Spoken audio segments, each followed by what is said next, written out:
And we're live. Am I up now? Yeah. We're live, so whenever you want to go. All right. Well, welcome to the second installment of the Beyond Heroic Award. I'm Anthony, and Kenny's nice enough to host this on his social media channels. But we are giving away the second Beyond Heroic Award. And just to recap, the Beyond Heroic Award is basically an award designed for cops, by cops, and it's really based on the fact that if you've ever been to a departmental award ceremony, it doesn't seem to matter if I'm talking to guys in the Midwest, guys out east, guys out in California or wherever, right? It's like it's always the same. Dudes get awards for nonsense stuff that is like, this shouldn't even be an award, let alone the level of award it is. And then there's all this other work that we do as cops that seems to be overlooked, and and we don't get anything for it. So this is an award for cops, by cops, giving it to cops that are doing the Lord's work, doing the work that we don't get awarded for. And that's basically it. You know, it's basically like the People's Choice. So Yeah. I'd rather get an award like from my peers than an administration. And not saying like there's some bad administrations, but overall, like, I'd rather be like, the 70 guys I work with said, yes, no, like you should get this award because of the work you did. It would mean more to me than just, the top 5 admin picking the award for whatever reason. Yeah, or a panel that's selected based on politics. Like, whatever. I don't care what those guys think. But yeah, I'm with you. The people that I work with every day in and day out is what matters to me the most. Yep. So we have 3 videos today, and then you're going to talk about an incident that pretty familiar with. We don't have a video of that, but we'll let you. We'll kind of end with that. We'll watch the videos, break them down, and then we'll let you end on the incident that you're familiar with. But let me pull one of these videos up.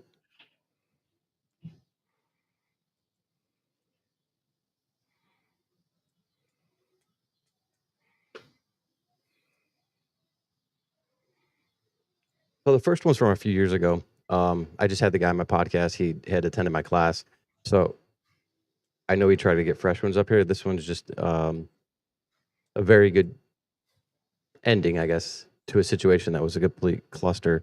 But the cops made the right decision, acting in a very stressful situation. But we'll let it play, and then I'll let you break it down.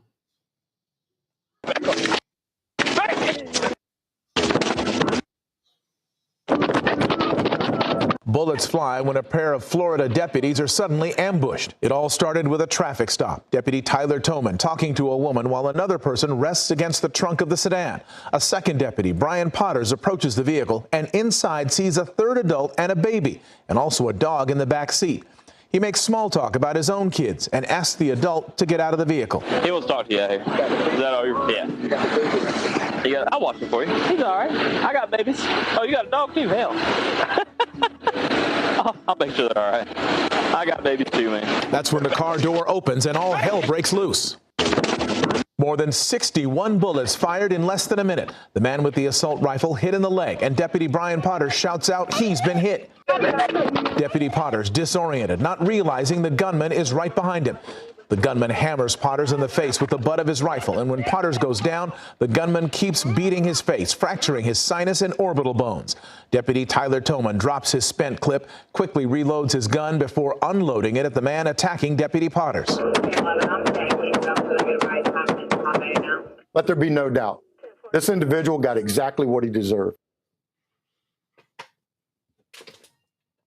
What do you think?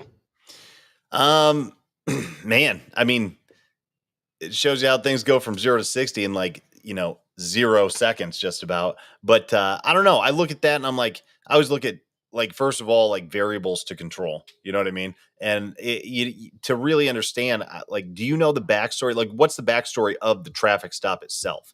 What happened before the? Yeah. So they were working. It was like an interdiction grant where they just go out and work overtime on an so there's I don't know, 4 or 6 of them, maybe 10 of them that are assigned to a specific highway. They get overtime money to go work it. That's it. Just proactive patrol, basically. they were theoretically supposed to work a specific area with a lot of turnarounds. This individual stop, Tyler had stopped a car that kind of out of it, and then as he was turning around, it was kind of a little bit further south or north than they normally work, so it was a little bit further away from this backup, basically. And as he was coming up, he's like, he recognized this car from just working a particular area that he worked. He's like, well, that's like I don't know, 2 hours from me. Like maybe it's at the south side of the county, it's at the north side. And he's like, that's weird. I saw that, this car last night or the night before at this shitty hotel, down there. What are you doing all the way up here? He gets it stopped, and basically the guy in the back seat was very like rigid, very strange. Wouldn't look at him. He had like big dreads, so he was like looking at him at the corner of his eye. Yeah. So Tyler said he never passed the C pillar on the back side and had the girl get out. And I guess they have the capabilities of running everything on their phone. That's why he never got back in his car. So he calls for backup immediately, has the girl come out, talking to her, run her information right there in his phone when the backup shows up. And that's why they had like the separation, and they were trying to keep, basically the other two people did nothing wrong. This guy was like, I guess, paying them or something to get him like basically to another city. Basically, that was it. And I guess as he was getting they found out later as they were getting pulled over, the guy basically said like, don't stop. And then he said something about like, he's going to run or something along those lines. I don't think he said anything about shooting, but something along those lines. Like he was going to run, fight the police, something like that. But they didn't say anything like that. But he said just based on their nervousness, that's why he tried to separate everyone. He never got back in his car. And he was trying to like mitigate the situation as much as possible. The rifle was hidden in his long sleeve shirt. So basically it was like riding up the left or right side of his arm. So they really couldn't see it. And when he asked him to step out, I guess he like just kind of like shot it out of it or pulled it from underneath like really fast, I guess, basically. And it was right there. I wonder how many times that dude practiced that. You know what I mean? Yeah. He had to have been his like go-to move, Yep. Like a draw from concealment. I don't know, dude. I like based on that, like I probably would have been more aggressive with controlling the people, including the guy in the back seat. And I don't think I would have been as I know that's like an interdiction thing that you do, just kind of like put everyone at ease, lowering their guard, like just making small talk. And like, I mean, you can do that and still maintain like a little bit more tactical considerations. And I'm not saying it would have stopped. I think this dude would have had a shootout with you regardless, but it could have been maybe more on your own terms than what we had here, and I'm like nitpicking after the fact, but yeah, that's, I mean, like, this is what I tell rookies too, is like, you have to control every variable that you can. And like, like even to the point where it's like, it seems ridiculous, but like, no, man, you're going to stand right here at this bumper. And if you deviate from that, I'm going to put you back. And if you deviate again, I'm going to put you in handcuffs. Like, I'm not fucking around with this stuff. Like, this is what I want. These are my boundaries. This is what I'm setting as the rules to this right now. And if people deviate from that, then they get put in handcuffs, or we start escalating, aggressiveness. So I probably would have been slightly more aggressive, and I would have been probably more keyed up on that guy, especially if he was being rigid, dodgy with his eyes, like all the key indicators of like, this dude's about to do something crazy. You know what I mean? Yeah. So, and there's a lot of times that I'll leave like the less, like in this case, maybe even like the driver and the passenger. Like I maybe would have left them. I've done this before too, where I leave them in the car and then I just focus on the guy who seems to be the most aggressive. Like, I'm going to deal with this guy first. And, that way there's not all these variables of people out, people moving around. Like, maybe I already got handcuffs on people and then I still got to deal with the primary aggressor. Like, so those are things I would have looked at, just tactically, considering the stop. But I mean, once a bullet starts flying, it's like, it's like, you got to be on your game, man. And, and you can tell, like just looking at this, I would venture to guess that the shooter probably been in some shootouts before. You know what I mean? Like, you could tell just by the way he moved when he got hit. He didn't stop. He flanked. He did an awesome job flanking. He flanked both those guys and they didn't know where the hell he was. So yeah. I mean, that's why by the grace of God, one of the bullets, the rounds that the cop shot early on, it pinched the barrel of the fucking rifle. That's why he was only able to fire so many, because when he Oh. did flank him and come around, like that's why he started it, because he couldn't, his gun wouldn't work. Oh man, yeah, I didn't realize that. If he would have had a functional weapon, Oh, he it would have been real bad. dusted those guys. Yeah, Yeah. it would have been a real bad situation. But yeah, well, for whatever reason, God worked out for the Yeah. cops in that situation. But yeah, I mean, like, just you watch the way that guy flanked, and it's like you got to learn from this stuff. And it's like, okay, well, then in shootouts, you can't just stand at those pillars and think that you're going to have like a good shooting platform and you can stay there. Like, this is not CQB, or this is not, like, you have to be a lot more athletic, and it's like a lethal game of tag, man. Like, you got to be dodging and moving and looking for openings, and like look underneath things, look over things, look through windows. Like, you have to think outside the box, or somebody like this is going to do it before you. Yeah, when I was talking to Tyler, he shots were fired. He retreated behind his squad car, and I think that the windows are so tinted because it's Florida, he couldn't see through. Yeah. So like he was like pieing, like trying to find out where the fuck he went. So he went to the right because that's where the other guy went, not realizing he was on the left. But yeah, like, I mean, there were some things definitely that were at a disadvantage to them. Again, the bad guy in that situation was pretty tactically sound. You know what I'm saying? Like, it's something I don't know if he's done before, but he's practiced, it looks like, at least. You could see he acted faster. You know what I mean? Like, he just flanked faster than they did. So they lost sight of him, and then they were kind of like trying to find him. And by the time they found it, he had already flanked them all the way around. So, yeah. But and I think, I think he was, I forget the toxicology, but and I might be misquoting, but I think he was shot, like, the bad guy was shot like 8 times as he was still fighting with the cops. Based on, because that's before the mag dump. Before the mag dump, he was shot like 8 times and still fighting with the cops that aggressively. Yeah. And then, because I think total he shot 22 or 23 times or something like that. Yeah, dude, timers and switches, man. Timers and switches. They like those tier 1 guys, those military dudes. They talk about that all the time. Like, you pump a dude full of rounds, and that's going to start a series of timers where the dude's going to die. He's going to bleed out, but it just depends on how much time, right? And then there's very few switches where you can hit and it shuts them off. So, yeah. Yeah. No, I mean, and you talked about separating them differently, maybe, and I'll do that even with interdiction stops. If I stop a car and say there's a female driver, male passenger, typically I'll have the male step out. I'm like, hey, like, while I'm checking everything out, and just because if I have to go hands-on, I'd rather deal with the known right in front of me with the male, instead of having me wrestling with the female and then a male, doing something else that I can't really control or see at the time. Yeah. So, yeah. And not to say that couldn't come back to bite you too. There's no perfect right. way Yeah. to do it, No, I agree. yeah, I'm with you too. Like, I'd rather deal with the biggest threat to my safety first, especially if I'm low on numbers. Like, I'm going to do that first, rather than second or third or whatever. Then this next one we're going to play, we talked a little bit before we came on the air, and it just kind of reminds me of what we were talking about. So let me pull that one up. When they come for you, step cool, bad boys, what you gonna do? What you gonna do when they come for you? Bad boys, what you gonna do? What you gonna do when they come for you? Yeah. Oh man. All right. So my take on this is, look, I don't know. Can you run that back? Like, just go to the like right at the start and just pause it, and just where you can see. Keep going. Go back. Like, all right. Let it go a little bit more. Bad boys, what you gonna do? All right, stop right there.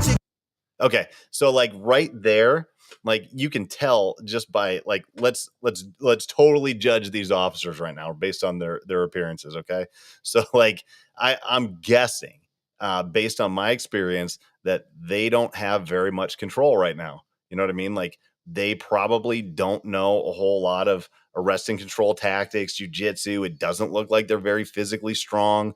Like, we got a taser out in a weird way that's not going to be effective from that angle, and then a grip on a shirt, which might be effective, but like not if you don't have any, like, unless you have 2 hands to grip and throw with. Like, you're not going to really work. You look at the officer with his arm, like he's got like a fire hose grip on that, which is not effective from that angle at all. And he's putting no pressure on him. The dude's totally upright. Like they have no control over this guy. He can get out of that whenever he wants to. You know what I mean? So I'm guessing that the hammer over here, I'm just going to call him the hammer, it like knows these guys, has worked with them before, and knows that they don't have this dude. And he just comes over, sees an opening, and just boom, linebackers his ass. And I mean, I see nothing wrong with this.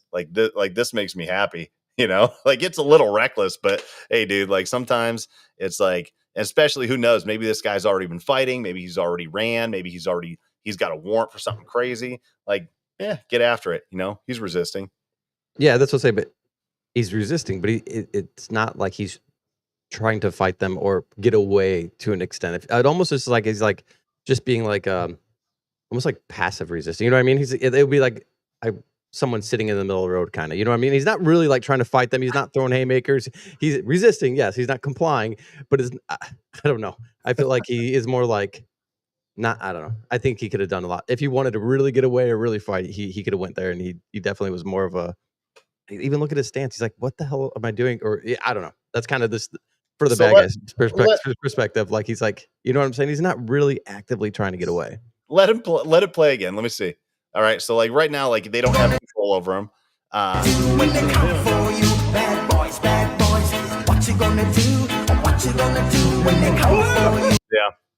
See, even in that situation, he sees it. Like they just let him go. The other cops just let him go, and he just stands there and curls up in the ball, takes the blow. I mean, the other cop did the right thing. Like you're obviously resisting. There's two cops there. I have to gain control of you somehow. You're going to jail at this point. This is probably the most effective way.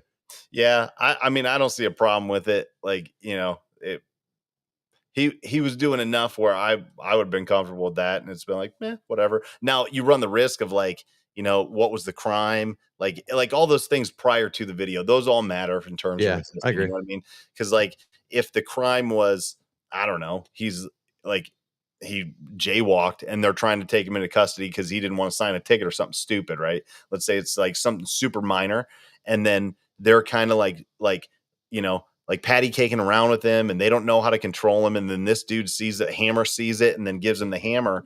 Like if he goes into a bush and he's fine and he's just a little dirty, like no harm, no foul. But if he goes into a park bench or a curb or something and blasts his head, and now you got like a skull fracture over a nothing, like that's going to be a problem because the injury is way, way greater than the thing that you were fighting for in the initial thing. So like, those are things to consider before you use a good amount of force. Like this is a good amount of force. I don't think it's excessive. I'm assuming that the dude was like, okay. And he just went to jail with maybe some scrapes or something. But you know, if the injury if it was a big injury and the crime that he was wanted for was not that big a deal, like those are things that matter when you talk about resisting cases. In that situation, to give guys and girls advice, the taser out. If you have two cops, there's one taser out, there's one trying to go hands on. What would your advice be in that situation? If you're going to have that taser out and like somebody is not immediately compliant, use the damn taser. You know what I mean? Like she had it there. She had a fistful of shirt. He had an arm. I would have let go of the shirt, taser, both probes right in his chest, and then followed up on his hip with a drive stun and put him on the ground. You know what I mean? Because that would have completed the circuit. You would have had the point blank impact with the two probes. You followed up with the shot with the touch down to the leg, and that's going to complete the circuit. It's going to give you at least enough either NMI or pain compliance to get him to the ground, and then you can do all your jiu-jitsu crap from there. You know what I mean? Like that's what I would have done if you're going to use that taser. You know, looking at it though, I mean, I'm not a huge fan of tasers. They're only like 26% effective on a good day. This dude's wearing a jacket. I'm like, man, I don't know. If you have two cops, like I would say go high, go low, take him to the ground, put him in handcuffs instead of having the taser out to begin with. But you're kind of in that situation now. That, I know it's a thin jacket, but still they're not very effective to begin with. If you have a weapon system out, it should not be used as like solely a threat. And that's what I see too many cops do is they take a tool out and they're like, I'm going to use this tool on you. And people are like, I don't give a shit. Use the tool. And then the cop is not ready to use the tool that they set the boundary with. So it's boundary settings. We talk about use of force. It's setting boundaries and following through. And if you have a taser out and you're like, I'm going to taser you if you don't get out of that car or whatever, and they don't get out of the car, then you better be prepared to follow it up with action and don't use it as like a bluffing tool, you know? Nope, I agree. Especially if they call your bluff. Like, hey, I'm going to tase you if you don't do this. And they're like, Okay. tase me? Okay, I got you. All right, here we go. I guess I got more paperwork. Exactly.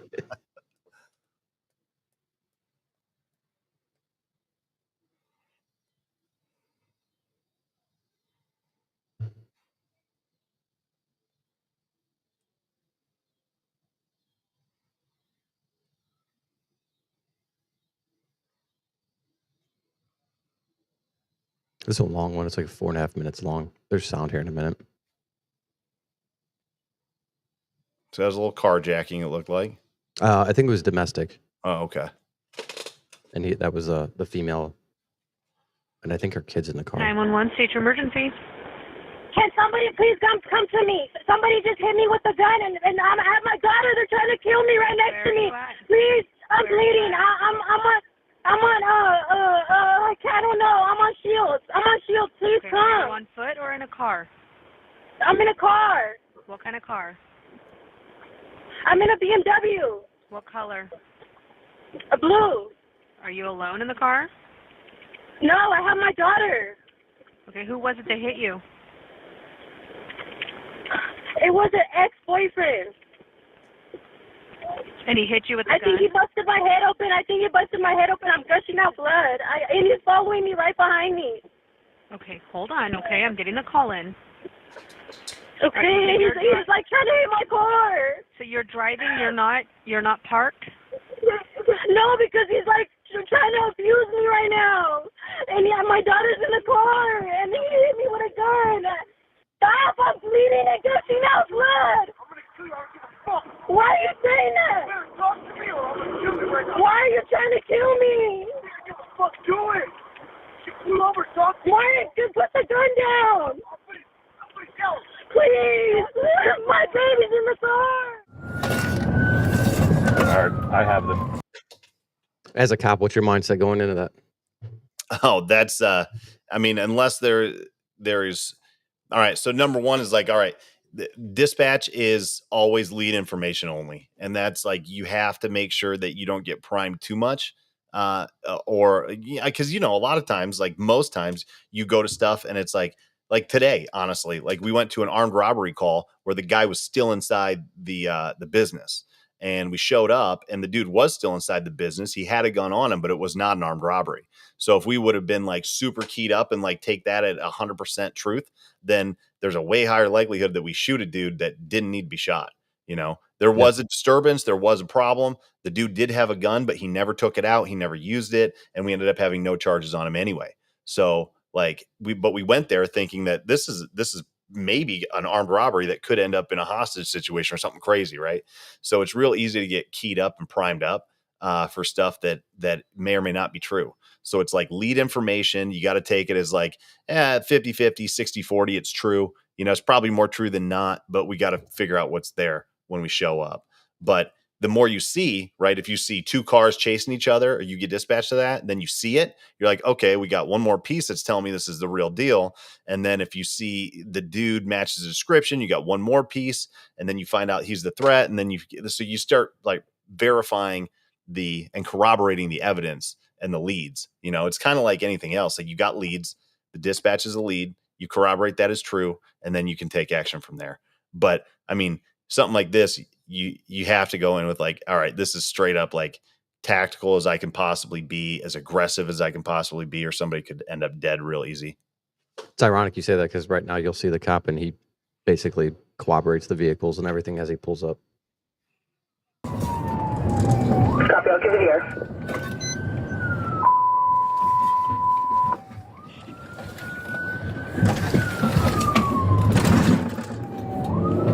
All right, we are westbound Jensen, now crossing over the 41. They are both both failing to yield. Any units close, pit is authorized. Have her pull over out of the way if possible. Copy. He's still chasing and ramming. Copy. Now everything comes together, so you're probably at a 10. Oh yeah. Yeah. I mean, if he's chasing her, he's ramming her. They're both not stopping. Like, she's obviously fleeing for her life, and he is attacking her with a vehicle right in front of your eyes. Like, you're almost, I would say, if not already there, to lethal force right now. You know what I mean? Like, it's, if you came out just guns blazing, like, you'd have some explaining to do for sure. But like, he's using a vehicle as a weapon. Like, you're pretty close to there already, you know?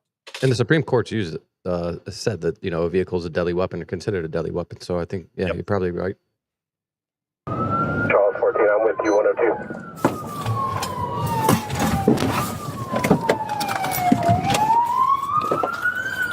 You see your heads!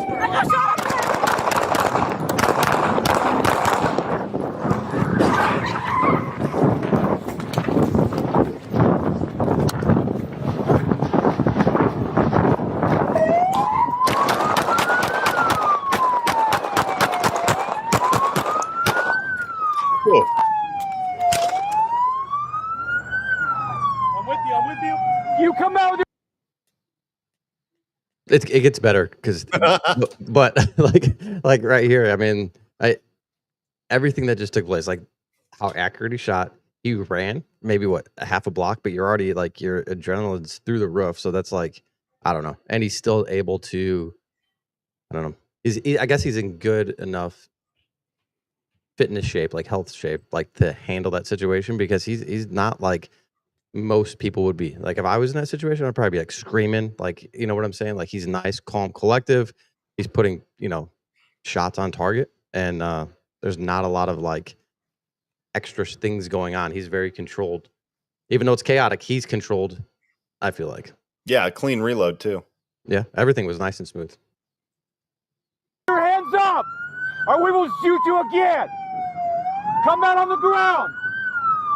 7 Charles 14, line of fire is going to be to the east. I need units to arrive from Jensen and 41. Let me take over for you, Sarge. You got it. Get out of the car. Do not reach for anything or I will shoot you. Get out of the car. Turn off my siren. Siren.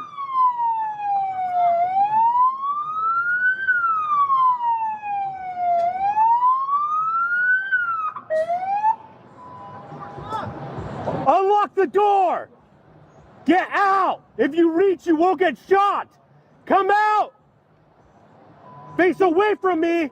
Turn away. Get out and face away. Keep your hands up. Get out of the car. Get out, face away, walk backwards, hands up. Keep coming. Keep coming. Keep coming. Keep coming. Keep coming. Get on your knees. On your knees, face away. Go hands, I got him. Someone get on car.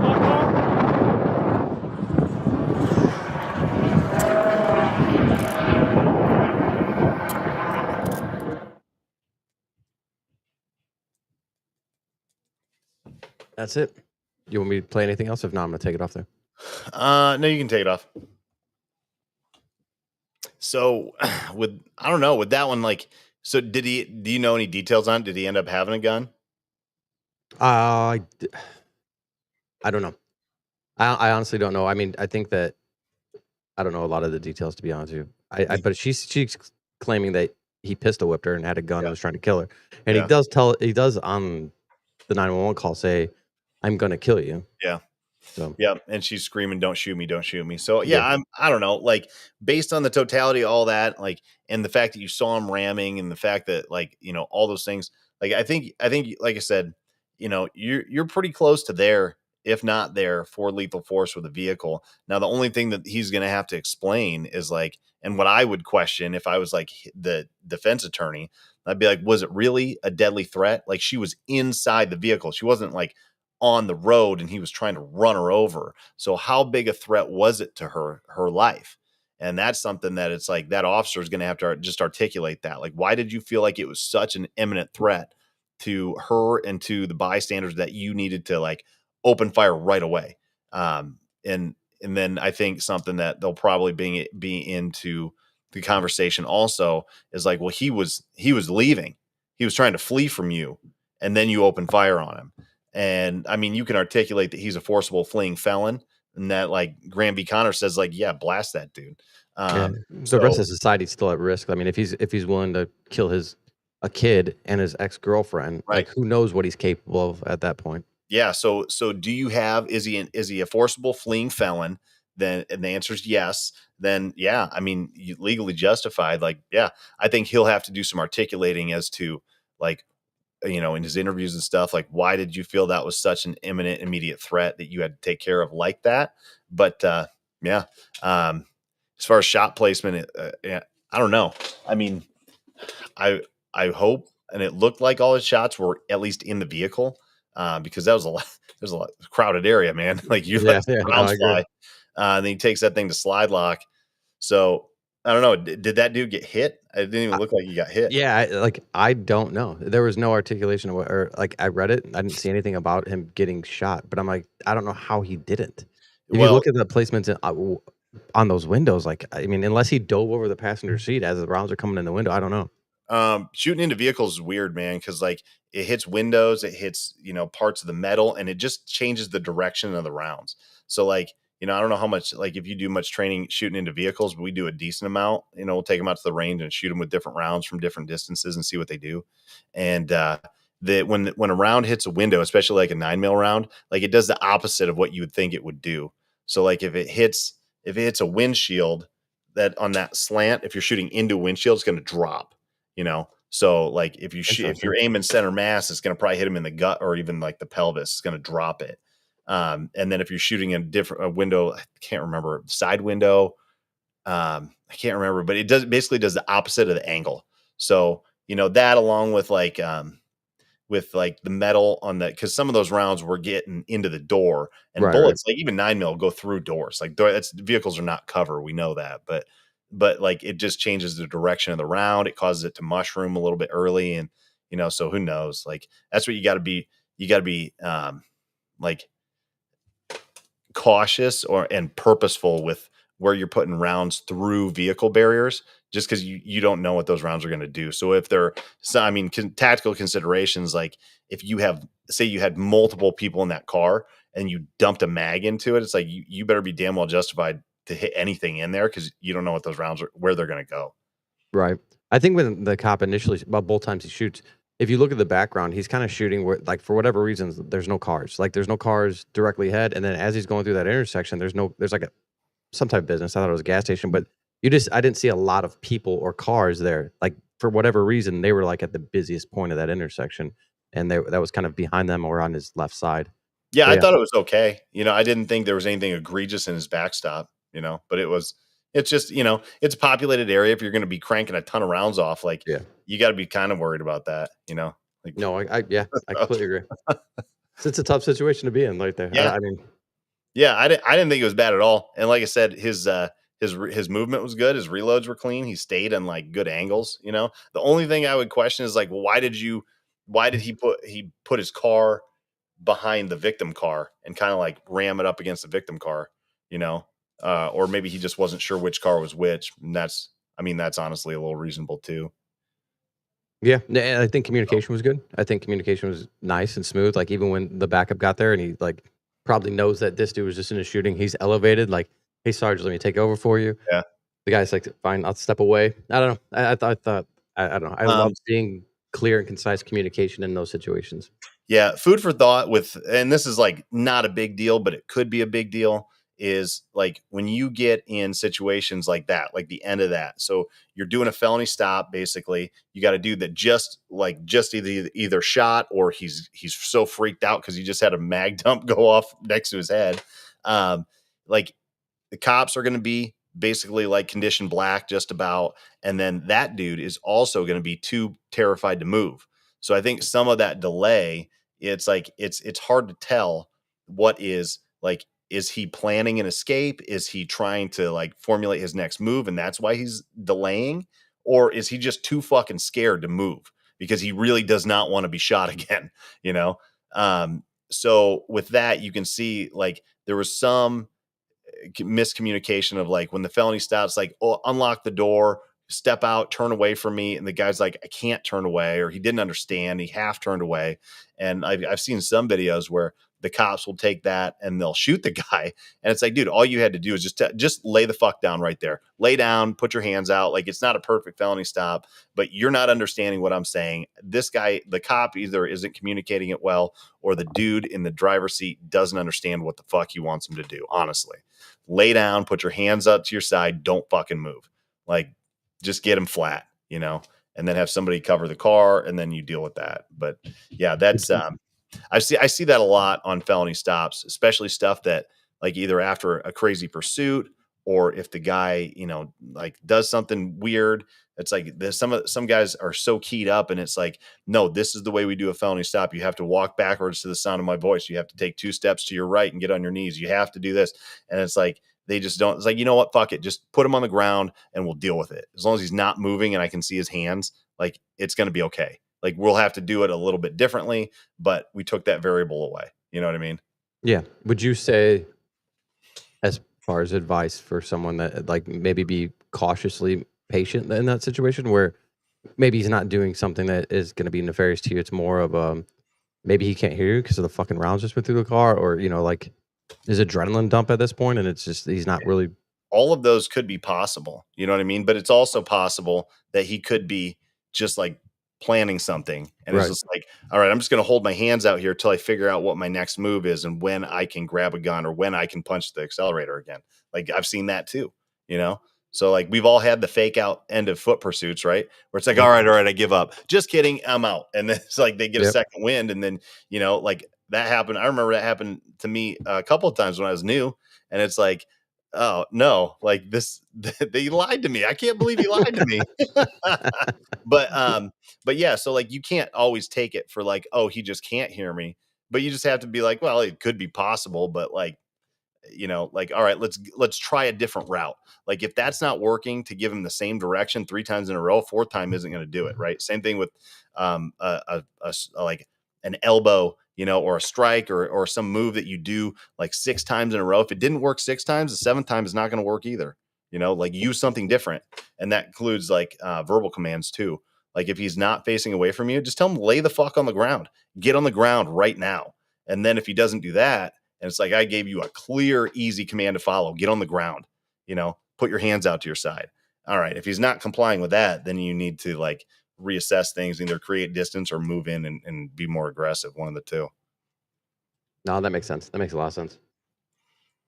Well, those are the 3 videos that we got for today, but we'll end with the situation that you are familiar with. Yeah. All right. So here is the context, right?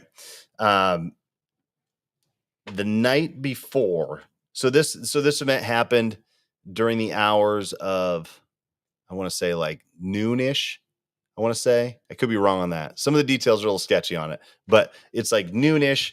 And the guy had a shootout, had a little gunfight or shooting with his neighbor in an apartment complex. Right. And in the process, he shoots his own son, who's like 12 or 13, in the foot, and drags his son back into the apartment. And then all the neighbors call in and say there was a shooting, and then somebody was drugged back into the apartment, and somebody could be like bleeding out and dying. So you got tons of exigency, right? Officers show up, they do some loud hailing and surround it, try to call people out, no response. Due to the exigency of, you know, having potential victims, they go ahead and form a hasty takedown team and then deliver flashbangs to the rear and then make entry with a combination of like SWAT guys and road patrol guys and make entry into the apartment and then find the suspect hiding underneath the bed with the victim seated on top of the bed, like hiding his position more or less. So they go ahead and get the guy into custody and then find out that not only had he shot the neighbor accidentally shot his son, like denied him medical attention, if not held him hostage, in the apartment, but also had held his wife hostage earlier or that night, like that evening before, and had been firing rounds off wildly in the apartment the entire night as well. So Was he like on dope? What was the issue? I'm not sure. I would have to talk to the responding officer with that one to find out more of those details. But I don't know. I don't know if he was just crazy, if he was on drugs, if he was like completely psychotic, or a combination of all of it. But yeah, the tactics were clean. Entry was, pretty well flawless. I think there was some good CQB that occurred, and like dude decided he just wanted to hide and give up versus, have a shootout, which was good because his kid was right there on top of the bed, and it would have been probably, shitty angles to deal with. So yeah, that was it. That's amazing. Yeah. I mean, it's interesting to say that this dude didn't get recognized, or that unit that went in there to save lives. Like, there's no doubt about it that the lives were saved based on their actions and how they executed that. To not get recognized for that is pretty disheartening. Yeah, or I mean, recognize. It's always hard. Like, look a gift horse in the mouth, right? Like, hey, it's like, the department recognizes you for something. It's like, yeah, I mean, say thank you and move on. But at the same time, it's like that should be probably the highest level. Like, you just went into an exigent, like shooting scene with a potential active shooter / hostage taker, and dealt with the problem and didn't end up using lethal force. Like, no, yeah. And put yourself at risk, put your, like, you don't know what the situation is. It's a blind situation. You have victims, you have an irrational suspect. Yeah. And I'm shocked that the suspect willingly went to jail. Right. Yeah. That's crazy to me. And like I've said for every these, like I always talk about controlling variables, right? And like, to me, I look at this and I'm like, man, they did such a good job, like hearing the call, responding to it, like setting up a perimeter, finding out quickly what they had, what they needed to do. Like, hey, let's call out to them, see if we can get response, right? Didn't work. Okay. We still have to go in because there could be victims actively dying. Like, this is a fresh scene. There's all kind of exigency, like, okay, well, we got to go, and there wasn't hesitation with it. A lot of times now, because we have so much armor and so many, like options as far as keeping yourself safe and trying to control things and contain things and make big SWAT productions with shields and armor, stuff like that. Like, sometimes we lose sight of the fact, like, sometimes you just got to go. Yeah. And like, this is one where it was like, if they didn't go when they did, I think those variables very quickly could have escalated, and you're going to have somebody with like, it's taken from like a minor injury to a major injury or dead. And you're going to have a perp that might start thinking twice about like, I really don't want to go to jail today. That kind of stuff. So they didn't give him time to think. They didn't give him time to plan. They didn't even give him time to react. And like the combination of all those things is why it went well, No, I agree. I forget who said it, but it's like that whole OODA loop thing. I don't know if you know the acronym. I absolutely love it. It's like the observe, orient, decide, act, and then repeat the process so many times, because it's whoever's thinking fastest, making the decision, and being flawless with it. Like, that's typically who wins the fight in that situation. Right. Yeah. The more time you sit there and think, the more time you're giving them the opportunity to think as well. Yeah. And the more time you practice before and you rehearse before, and you've already made those decisions beforehand, then there's no lag time. You're like, I already made this decision. Let's move, do it, So, yeah. Well, since you picked last week, I'm going to pick this week. I'm going to pick the situation that and you're familiar with, just for the fact of no one got hurt. Everyone was saved in that situation, in a very hectic and hostile environment. So when we get off here, I'll get your buddy's information, and then I'll mail it to him. But here it is. There's the a second pig. one. Nice golden pig. I love it. Boom.